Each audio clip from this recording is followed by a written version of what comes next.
January 17, 1945. The Ardennes Forest. Belgium.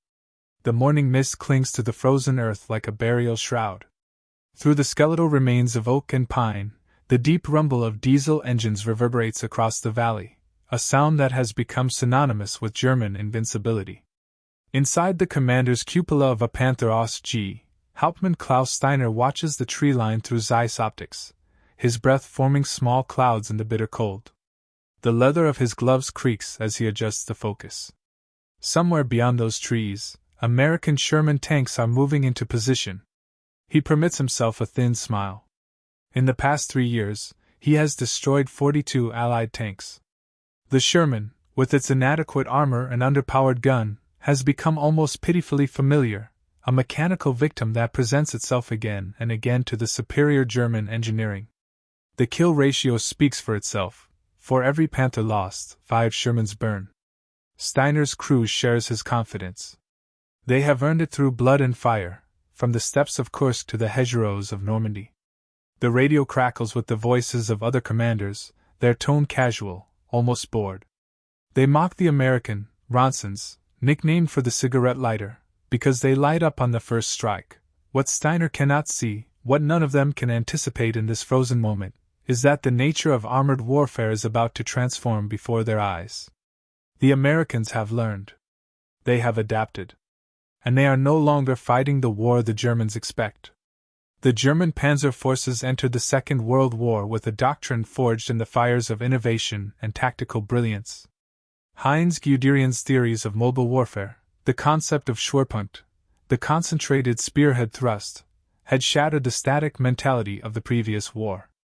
In the summer of 1940, panzer divisions carved through France in weeks, accomplishing what 4 years of trenches could not achieve in the Rhete War. The Panzer III and IV were not the most heavily armored or the most powerfully armed tanks on the battlefield, but they were commanded by men who understood speed, coordination, and the psychological impact of concentrated armor. By 1941, when Operation Barbarossa launched against the Soviet Union, German tank commanders had developed an almost aristocratic sense of superiority. They were the knights of the industrial age, commanding steel steeds that represented the pinnacle of engineering and tactical thought. Then came the T-34. The Soviet tank represented a shock to German assumptions: sloped armor that could deflect the standard 50mm gun, a powerful 76mm weapon, wide tracks for mobility in mud and snow. The German response was characteristic: engineer something better. The result was a generation of heavy tanks that would define the latter half of the war. The Tiger I, introduced in late 1942, mounted the legendary 88mm gun that could destroy any Allied tank at ranges exceeding 2,000 meters. Its frontal armor was virtually impenetrable to standard anti-tank weapons. The Panther, rushed into production after Kursk, combined the lessons learned from the T-34 with German engineering precision: sloped armor, a long-barreled 75 gun with extraordinary penetrating power, and optical equipment that was the finest in the world. By 1944, these tanks represented a technological advantage that seemed insurmountable. German tank commanders were not fools, but they were products of their experience.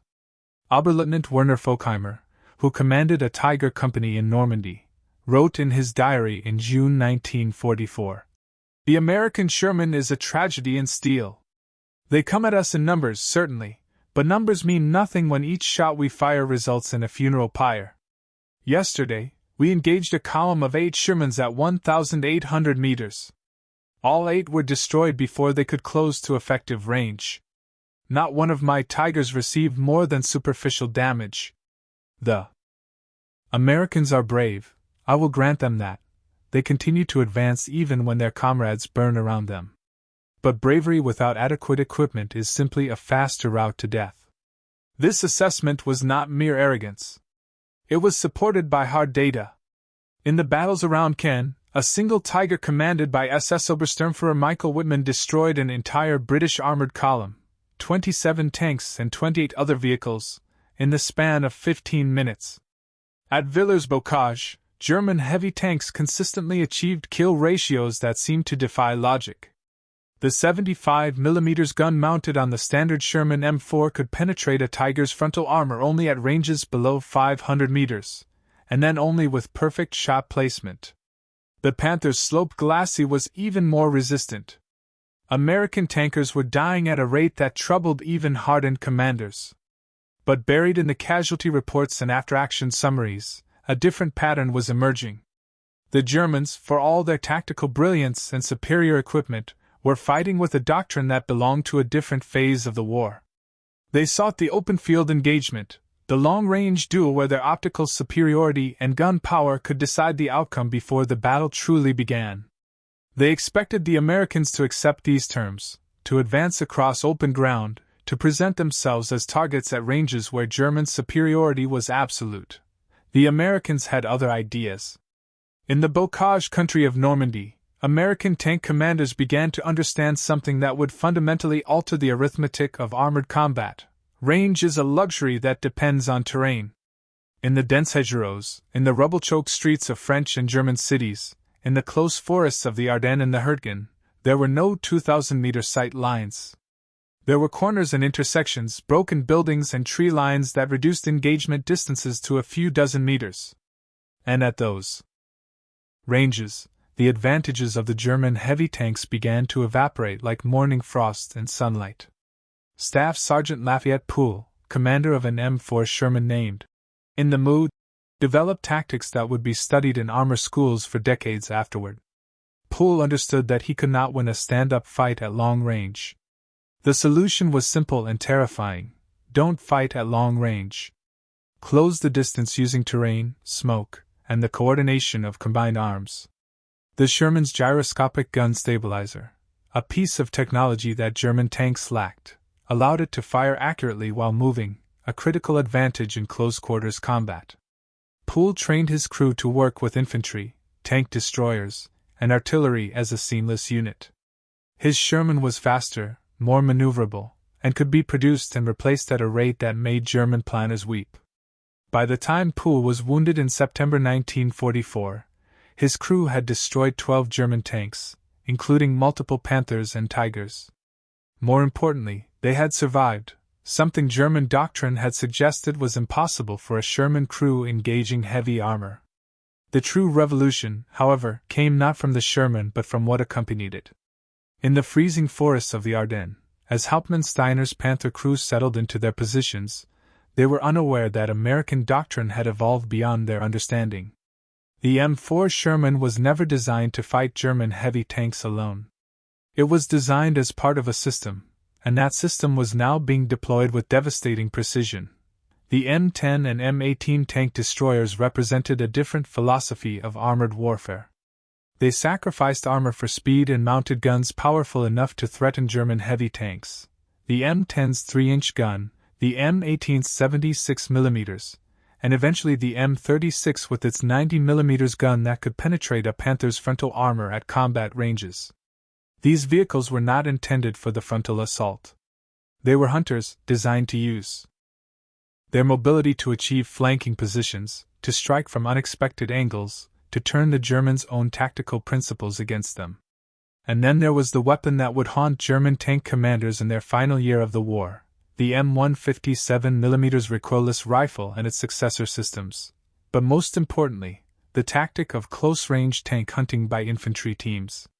American infantry, equipped with bazookas and working in coordination with tanks and tank destroyers, began to treat German armor not as invincible fortresses but as prey to be stalked.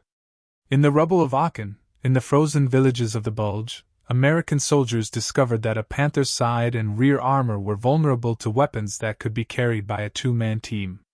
The doctrine that emerged was brutal in its simplicity: fix the German tanks in place with frontal engagement, then kill them from the sides and rear with fast-moving tank destroyers or infantry anti-tank teams. Hauptmann Steiner's confidence on that January morning was built on 2 years of successful engagements fought according to German tactical principles.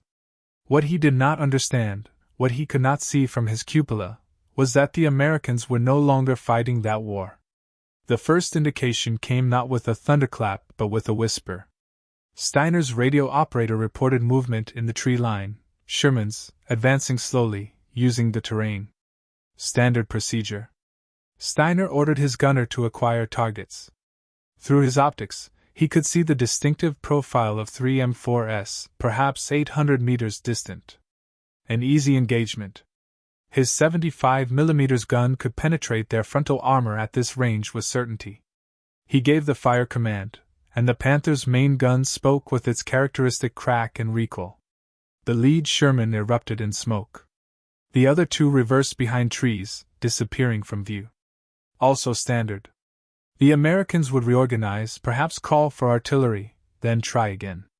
Steiner had seen this pattern dozens of times. What happened next shattered the pattern. The American artillery did come, but not in the preparatory barrage he expected. White phosphorus rounds began detonating along the German position, creating a curtain of thick white smoke.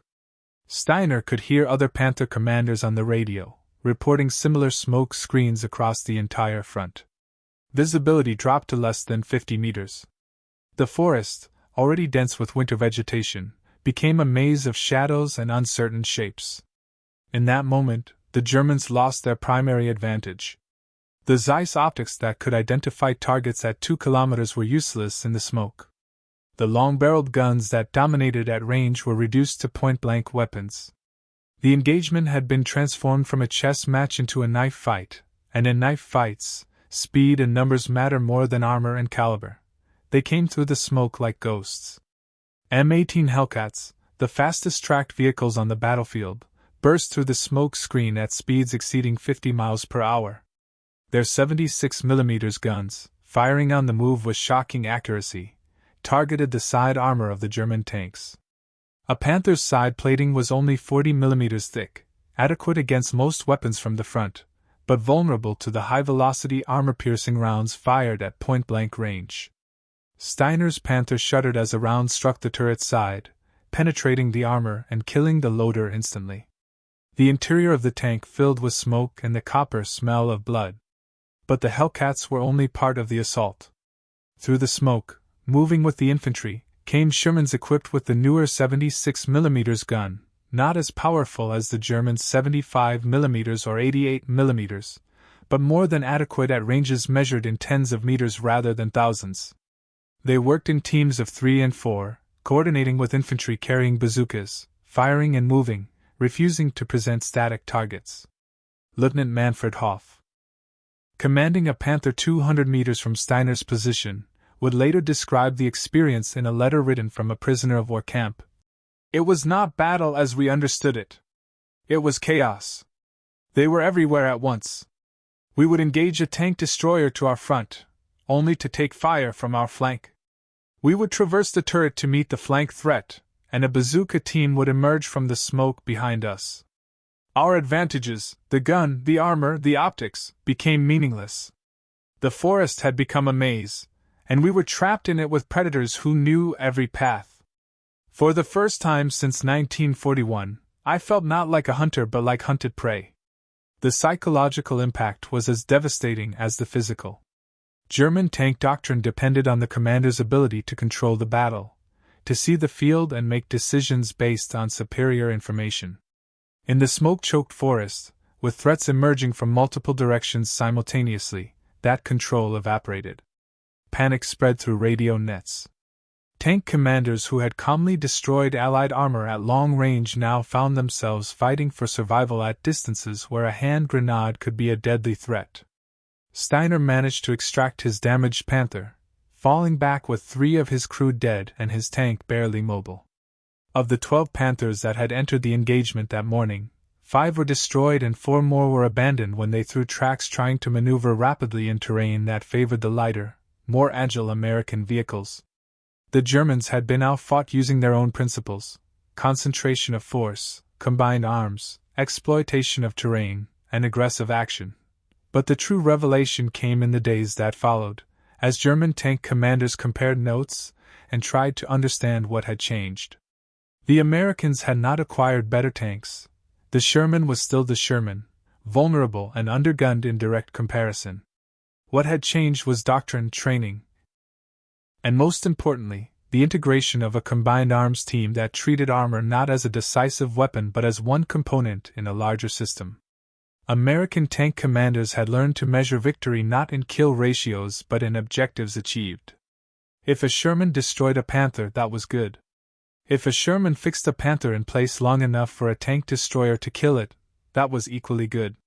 If a Sherman drew fire while infantry with bazookas maneuvered into position, that was perhaps best of all. The Germans had spent 4 years perfecting the art of the armored duel.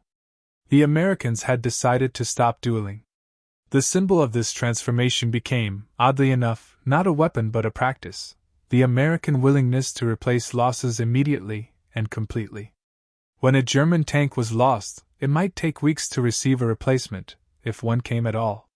By late 1944, Germany was producing roughly 700 tanks per month, barely enough to replace losses, much less expand forces.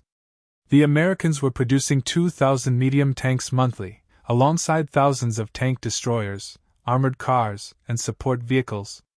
When Sergeant Pools, in the mood, was finally knocked out, he had a new Sherman within hours. When a Panther crew lost their tank, they might wait weeks while repair depots tried to resurrect damaged vehicles from salvaged parts. This industrial capacity translated into tactical flexibility that bordered on the profligate. American commanders could afford to use armor aggressively because they knew losses would be replaced. German commanders, nursing irreplaceable vehicles, became increasingly cautious, a caution that the Americans learned to exploit. The Panther might be superior tank for tank, but wars are not won by tank for tank comparisons. They are won by the side that can sustain operations, replace losses, and maintain pressure until the enemy's will and capacity to resist crumbles.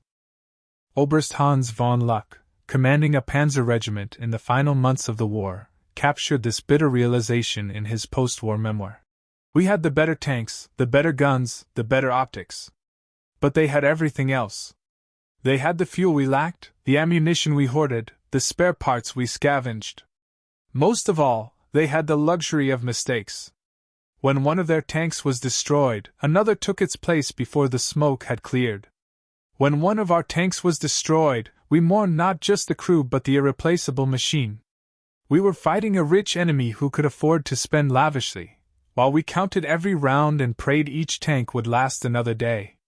In the end, what defeated us was not superior technology but superior resources married to competent doctrine. They learned to fight us at close range, where our advantages dissolved, and they accepted losses we could not sustain. That is the definition of strategic defeat." The transformation was not merely tactical or industrial. It represented a philosophical shift in how Americans approached armored warfare. The Germans had created steel cathedrals, Tigers and Panthers and King Tigers that represented the peak of engineering art, each one a masterpiece of metallurgy and design. The Americans created steel congregations, thousands of adequate machines working together, supporting each other, accepting that individual inferiority could be overcome through collective action and sustained pressure.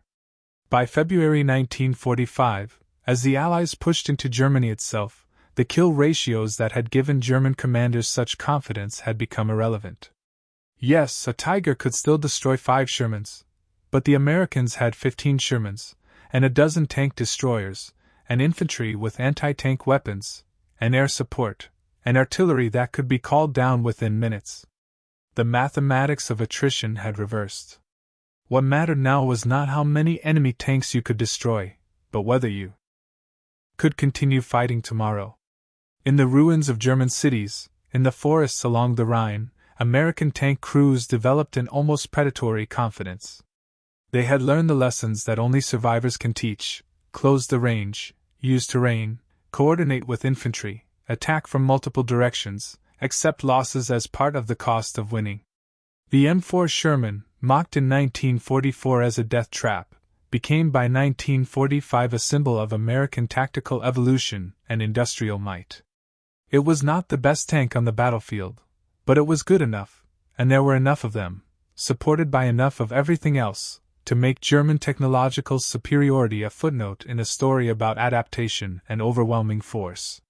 The symbolic moment came in March 1945, during the crossing of the Rhine. American armor poured across bridges that German engineers had failed to destroy, flooding into the industrial heartland of Germany with a speed that recalled the German Blitzkrieg of 1940, but with resources that dwarfed anything the Germans had ever deployed. Watching from observation posts on the eastern bank, German tank commanders saw not just military defeat but the dissolution of their entire conceptual framework. They had believed that quality could overcome quantity, that superior engineering could defeat superior resources. They had been wrong. Hauptmann Steiner, recovering from his wounds in a military hospital, received word in April that his entire battalion had been destroyed near Nuremberg. The Americans had trapped the remaining Panthers in city streets, methodically destroying them with tank destroyers and infantry working in close coordination. The Panthers' guns, capable of killing at 2 kilometers, had been reduced to firing at ranges of 50 meters or less, where American numbers and coordination decided the outcome. Of the original 64 Panthers in the battalion, 61 were destroyed in 3 days of fighting. The Americans lost approximately 150 tanks in the same engagement, but 3 days later they had replaced every loss and continued advancing. The final irony was that, by war's end, some American tank crews had developed grudging respect for their German opponents, even as they proved those opponents' doctrine obsolete. The Germans had taught them, through blood and fire, that tactical excellence and technological superiority matter. The Americans had responded by teaching the Germans that excellence without resources is merely expensive defeat, and that the side which learns fastest often wins, even if it learns by losing. In the last days of April 1945, as Soviet and American forces carved up what remained of the Third Reich, a captured German tank manual was found in a bunker outside Berlin. In the margins, an unknown officer had written a note. "All our calculations were correct except one. We assumed they would fight our war. They fought their own. We measured success in tanks destroyed per tank lost. They measured success in objectives achieved per day of advance. We thought we were in a duel. They knew they were in a campaign. That difference was everything." The M4 Sherman would serve in armies around the world for decades after the war ended. Not because it was the best tank ever built, it was not, but because it was the tank that taught a generation of commanders that victory comes not from perfection but from adequacy multiplied by determination and sustained by industrial power. The Panther and Tiger, magnificent in their engineering, became museum pieces and monuments to the idea that quality alone is not enough. On a cold morning in January 1945, Hauptmann Steiner had watched American tanks through his Zeiss optics and felt certain of victory. By February, he lay in a hospital bed, his tank destroyed, his crew dead, his battalion shattered, contemplating a truth that his training had never prepared him to accept. In modern war, the side that learns and adapts defeats the side